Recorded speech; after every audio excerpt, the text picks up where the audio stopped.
L'igname, ce tubercule précieux que nous consommons au quotidien dans l'ignorance de ses bienfaits, est au-delà d'un patrimoine culturel composé de quelques substances nutritives utiles à notre organisme. L'igname est principalement constitué de glucides. En plus de ces glucides, nous avons certaines vitamines comme la vitamine C, la vitamine B. Il y a également les minéraux comme le magnésium, le potassium. Et en plus de tout cela, nous avons les fibres alimentaires qui aident à réguler le transit intestinal. Ce tubercule est de 3 différentes variétés, chacune avec sa particularité et sa richesse nutritionnelle, contribue à la régulation de la santé. Nous retrouvons généralement 3 grandes variétés d'ignames sur le marché. Il y a les ignames à chair violacée, les ignames à chair jaune et les ignames à chair blanche. Les ignames à chair violacée et à chair jaune sont les plus riches en éléments nutritifs parce que la concentration en minéraux dans ces ignames-là est plus importante que la concentration en minéraux qu'on retrouve dans les ignames à chair blanche. Pour preuve, quand on prend le lomboko, comme on le dit, c'est l'igname à chair jaune.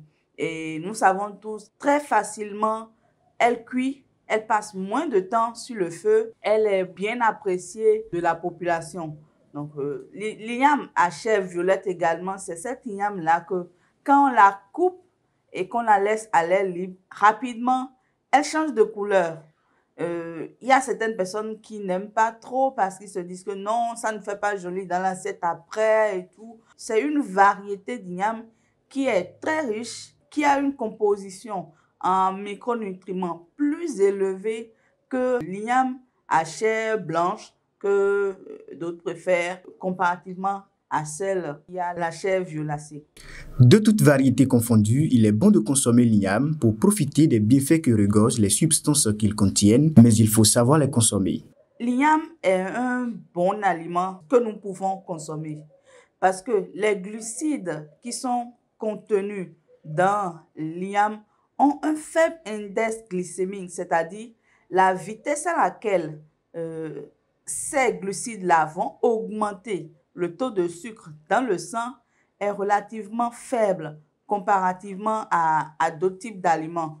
Donc, consommer de l'igname peut aider par exemple ceux qui souffrent de maladies nutritionnelles telles que le diabète à bien gérer leur diabète. Il y a également la riche teneur en fibres qui va aider le transit intestinal et donc prévenir la constipation. L'igname reste un tubercule nutritif qui fait la vitrine de notre culture. La consommer est donc bénéfique pour la santé, mais plus avantageux quand le consommateur opte pour la variété violacée.